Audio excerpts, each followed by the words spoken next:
लोकसभा का जो फॉर्मूला हुआ उससे थोड़ा नुकसान भी हुआ है, तो पुराने अनुभव के आधार पे आदमी आगे करेक्ट करता है। उंगली क्या पकड़ा दिया, पहुंचा पकड़ने लग गए।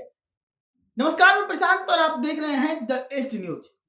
ये लाइनें बीजेपी के तरफ से उपेंद्र कुशवाहा को कहा जा सकता है। जी हाँ, बिल्कुल, ये लाइनें बीजेपी की तरफ से उपेंद्र कुशवाहा को कहा जा सकता है, क्योंकि उपेंद्र कुशवाहा के नए अरमान जागने लगे हैं। आप सभी को पता है कि लोकसभा का चुनाव हुआ है। एनडीए के तरफ से उपेंद्र कुशवाहा को एक सीट लोकसभा के लिए दिया गया था। काराकाट से खुद उस सीट पर उपेंद्र कुशवाहा चुनावी मैदान में उतरे थे, लेकिन वहां पर बीजेपी से बागी हुए पवन सिंह ने उपेंद्र कुशवाहा का सारा जोर गणित बिगाड़ कर रख दिया। न पवन सिंह खुद जीते, न उपेंद्र कुशवाहा को जीतने दिया। तो वैसे में उपेंद्र कुशवाहा को बिहार की राजनीति में बनाए रखने के लिए, एनडीए में कुशवाहा वोट बैंक को जोड़े रखने के लिए बीजेपी ने एक तरकीब निकाली। बिहार में खाली हुए 2 राज्यसभा सीटों में से एक राज्यसभा सीट पर उपेंद्र कुशवाहा को आगे कर दिया गया। उपेंद्र कुशवाहा अब राज्यसभा के सांसद हैं एनडीए कोटे से। लेकिन अब उपेंद्र कुशवाहा का एक वीडियो काफी तेजी से वायरल होने लगा है, जो ये जरूर कहने पर मजबूर कर देगा बीजेपी को कि उंगली पकड़ाया तो अब पहुंचा पकड़ने लगे। पहले इस वीडियो को देखिए, फिर समझाएंगे आखिर ऐसा क्यों कहेगी बीजेपी। नहीं, फॉर्मूला तो विधानसभा और लोकसभा का अलग अलग होता ही है, और लोकसभा का जो फॉर्मूला हुआ उससे थोड़ा नुकसान भी हुआ है, तो पुराने अनुभव के आधार पे आदमी आगे करेक्ट करता है, तो इसलिए करेक्शन होगा। देखा आपने किस प्रकार से उपेंद्र कुशवाहा सीट शेयरिंग को लेकर बयान दे रहे हैं। आगामी 2025 में बिहार विधानसभा का चुनाव है। लोकसभा के चुनाव के बारे में मैंने बताया ही कि किस प्रकार से उपेंद्र कुशवाहा के साथ क्या हुआ और उसके बाद एनडीए ने उन्हें कहां पहुंचाया। अब 2025 का विधानसभा चुनाव है, उससे पहले उपेंद्र कुशवाहा के अरमान जागने लगे हैं।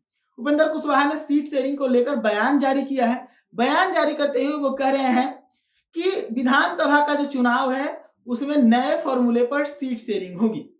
उन्होंने कहा है कि पुराने फॉर्मूले पे सीट शेयरिंग नहीं होगी, क्योंकि पुराने फॉर्मूले से कुछ समस्या हो रही है, तो नए फॉर्मूले से सीट शेयरिंग होगी।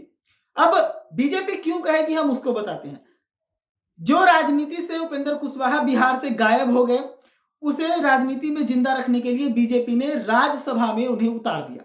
राज्यसभा में उपेंद्र कुशवाहा सांसद हैं, लेकिन अब राज्यसभा में बीजेपी के द्वारा उतारे जाने के बाद उपेंद्र कुशवाहा के अरमान जागने लगे। उन्हें लगता है कि जिस फॉर्मूले से सीट शेयरिंग हुआ था लोकसभा के चुनाव में, उससे उन्हें नुकसान हुआ, यानी कि उन्हें सीटें कम मिली।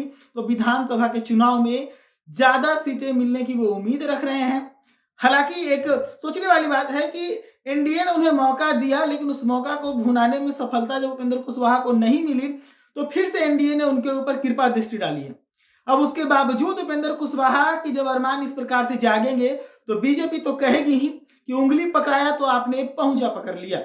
हालांकि लोकसभा का चुनाव और विधानसभा का चुनाव दोनों अलग होता है, दोनों के मुद्दे अलग होते हैं, तो जाहिर सी बात है कि दोनों पे सीट शेयरिंग का मुद्दा भी अलग हो सकता है। लेकिन जिस अंदाज में उपेंद्र कुशवाहा कह रहे हैं कि हमें पुराने फॉर्मूले पर नुकसान हो रहा है, तो ये साफ तौर पर पता चल रहा है कि उपेंद्र कुशवाहा एनडीए में बड़ा खेला करने के फिराक में है।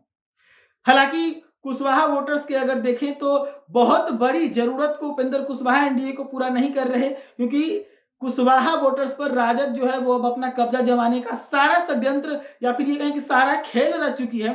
तो राजद की तरफ कुशवाहा वोटर काफी तेजी से अट्रैक्ट हो रहे हैं। उपेंद्र कुशवाहा बहुत कुछ एनडीए को नहीं दिला रहे हैं।